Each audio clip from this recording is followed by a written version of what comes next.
Hi friends, ಎಲ್ಲರಿಗೂ ನಮಸ್ಕಾರ. ನೀವು ನೋಡ್ತಿದ್ದೀರಾ ಪೆಡಿ ಕ್ರಿಯೇಷನ್ ಯೂಟ್ಯೂಬ್ ಚಾನಲ್.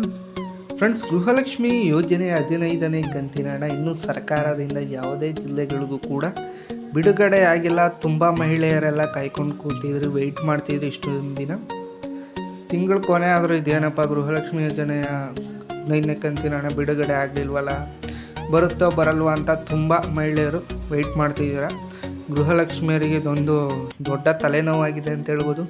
ಒಂದು ಸೈಡು ಗೃಹಲಕ್ಷ್ಮಿ ಯೋಜನೆ 15ನೇ ಕಂತಿನ ಹಣ ಬಂದಿಲ್ಲ ಅಂದರೆ, ಇನ್ನೊಂದು ಸೈಡು 14ನೇ ಕಂತಿನ ಹಣ ಕೂಡ ಸ್ಯಾಂಕ್ಷನ್ ಆಗಿಲ್ಲ. ಮಹಿಳೆಯರಿಗೆ ಎಲ್ಲೋ ಒಂದು 10-20% ಮಹಿಳೆಯರಿಗೆ ಅಷ್ಟೇ ಗೃಹಲಕ್ಷ್ಮಿ ಯೋಜನೆ 14ನೇ ಕಂತಿನ ಹಣ ಬಂದಿರೋದು. 14ನೇ ಕಂತಿನ ಹಣ 15ನೇ ಕಂತಿನ ಹಣ ಇನ್ನೂ ಕೂಡ ಜಮಾ ಮಾಡಿಲ್ಲ. ಯಾಕೆ ಸರ್ಕಾರ ಜಮಾ ಮಾಡಿಲ್ಲ ಮತ್ತು ಮಾಡಿದ್ರೆ ಯಾವಾಗ ಮಾಡ್ಬೋದು, ಮಾಡ್ತಾರೋ ಇಲ್ವೋ ಅನ್ನೋ ಮಾಹಿತಿನ ನಾನು ಕ್ಲಿಯರಾಗಿ ಕೊಡ್ತೀನಿ. ಅದಕ್ಕೂ ಮೊದಲು ಯಾರೆಲ್ಲ ನಮ್ಮ ಚಾನಲ್ನ ಹೊಸ್ದಾಗಿ ನೋಡ್ತಿದ್ದೀರ, ದಯವಿಟ್ಟು ಅಲ್ಲಿ ಬರ್ತಾರ ಬೆಲ್ಲೈಕನ್ನ ಕ್ಲಿಕ್ ಮಾಡಿ, ಸಬ್ಸ್ಕ್ರೈಬ್ ಮಾಡಿ, ಸಪೋರ್ಟ್ ಮಾಡಿ. ಹಾಗೆ ವಿಡಿಯೋನ ಸ್ಟಾರ್ಟಿಂಗಿಂದ ಎಂಡಿಂಗಿಗೆ ಎಲ್ಲೂ ಸ್ಕಿಪ್ ಮಾಡದೆ ಕೊನೆ ತನಕ ನೋಡಿ.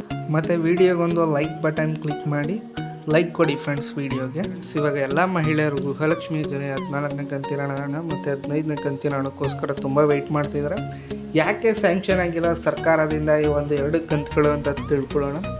ಫ್ರೆಂಡ್ಸ್, ಕಳೆದ ತಿಂಗಳು ಚುನಾವಣೆ ಇದ್ದ ಕಾರಣ ಗೃಹಲಕ್ಷ್ಮಿ ಯೋಜನೆಯ ಕಂತಿನ ಹಣ 13ನೇದು ತುಂಬ ಬೇಗ ರಿಲೀಸ್ ಮಾಡಿದ್ರು. ಆದರೆ ಚುನಾವಣೆ ಮುಗಿದ ನಂತರ 14ನೇ ಕಂತಿನ ಹಣ 15ನೇ ಕಂತಿನ ಹಣ ಜಮಾ ಮಾಡೋಕ್ಕೆ ತುಂಬಾ ಸರ್ಕಾರದವರು ಟೈಮ್ ತಗೋತಿದೆ. ಏನಕ್ಕೆ ಈ ಥರ ಸರ್ಕಾರದವರು ಮಾಡ್ತಿದ್ದಾರೆ, ಇವಾಗ ಏನು ರೀಸನ್ ಕೊಡ್ತಿದ್ದಾರೆ ಅಂತ ನೋಡೋದಾದ್ರೆ, ಸರ್ವರ್ ಸಮಸ್ಯೆಯಿಂದ 14ನೇ ಕಂತಿನ ಹಣ 15ನೇ ಕಂತಿನ ಹಣ ಜಮಾ ಮಾಡೋಕ್ಕಾಗಿಲ್ಲ ನಾವು ಅನ್ನೋ ಒಂದು ಸ್ಟೇಟ್ಮೆಂಟ್ನ ಸರ್ಕಾರದವರು ಕೊಡ್ತಾರೆ. ಯಾಕಂದರೆ ಚುನಾವಣೆ ಟೈಮಲ್ಲಿ ಇವೆಲ್ಲ ಇರಲ್ವ ಅಂತ ಜನರಿಗೆ ಒಂದು ಪ್ರಶ್ನೆ ಕಾಡ್ತಾ ಇದೆ. ಚುನಾವಣೆ ಆದ ನಂತರ ಸರ್ವರ್ ಸಮಸ್ಯೆ ಬಂದ್ಬಿಡ್ತಾ ಸರ್ಕಾರಕ್ಕೆ, ಯಾಕೆ ಈ ಥರ ಮಾಡ್ತಿದ್ದಾರೆ, ಸರ್ಕಾರದಲ್ಲಿ ದುಡ್ಡಿದೆಯೋ ಇಲ್ವೋ ಅನ್ನೋ ಕ್ವಶನ್ಸ್ಗಳು ಎಲ್ಲ ಗೃಹಲಕ್ಷ್ಮಿಯವ್ರಿಗೆ ಇವಾಗ ಕಾಡ್ತಿದೆ. ಮತ್ತು ಯಾವಾಗ ಬಿಡುಗಡೆ ಮಾಡ್ತಾರೆ, ಇನ್ನೇನು 2-3 ದಿನ ಇದೆ ಈ ತಿಂಗಳು ಮುಗಿಯೋಕ್ಕೆ. ಇನ್ನು ಯಾವಾಗ ಇವರು ಸ್ಯಾಂಕ್ಷನ್ ಮಾಡೋದು, ಆಗುತ್ತೋ ಆಗಲ್ವೋ ಅನ್ನೋದೊಂದು ಡೌಟ್ ಇದೆ ಫ್ರೆಂಡ್ಸ್.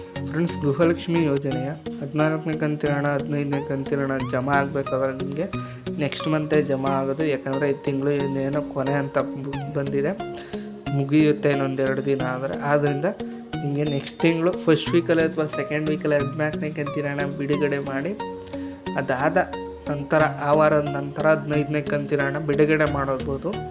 ಅಥವಾ ಒಟ್ಟಿಗೆ 2,000 + 2,000 ಕೂಡ, ಆ ರೀತಿಯೂ ಒಟ್ಟಿಗೆ 4,000ನ ಗೃಹಲಕ್ಷ್ಮಿಯರ ಖಾತೆಗೆ ಜಮಾ ಮಾಡ್ಬೋದು. ಅದ್ರ ಬಗ್ಗೆ ಇನ್ನೂ ಯಾವುದೇ ಅಪ್ಡೇಟ್ ಬಂದಿಲ್ಲ. ಯಾವಾಗ ಬಿಡುಗಡೆ ಆಗುತ್ತೆ ಅಂತ ಅಪ್ಡೇಟ್ ಏನೂ ಕೊಟ್ಟಿಲ್ಲ ಸರ್ಕಾರದಿಂದ. ಮತ್ತು ಯಾಕೆ ಬಿಡುಗಡೆ ಆಗಿಲ್ಲ ಅಂದರೆ, ಸದ್ಯಕ್ಕೆ ಅವರು ಕೊಡ್ತಿರೋ ರೀಸನ್ ಅಂದರೆ ಸರ್ವರ್ ಇಶ್ಯೂಯಿಂದ ಬಿಡುಗಡೆ ಮಾಡೋಕ್ಕಾಗ್ತಾಯಿಲ್ಲ. ಸರ್ವರ್ ರೆಡಿ ಆದ ನಂತರ ಬಿಡುಗಡೆ ಮಾಡ್ತೀವಿ ಅನ್ನೋ ಒಂದು ಅಪ್ಡೇಟ್ ಕೊಟ್ಟಿದ್ದಾರೆ. ಮತ್ತು ಇದೇ ಥರ ಬಿಗ್ ಅಪ್ಡೇಟ್ಸ್ಗಳಿಗೆ ದಯವಿಟ್ಟು ನಮ್ಮ ಚಾನಲ್ನ ಸಬ್ಸ್ಕ್ರೈಬ್ ಮಾಡಿ, ಸಪೋರ್ಟ್ ಮಾಡಿ. ನಾನು ನಿಮ್ಮನ್ನ ನೆಕ್ಸ್ಟ್ ವೀಡಿಯೋದಲ್ಲಿ ಭೇಟಿ ಆಗ್ತೀನಿ. Thanks for watching friends.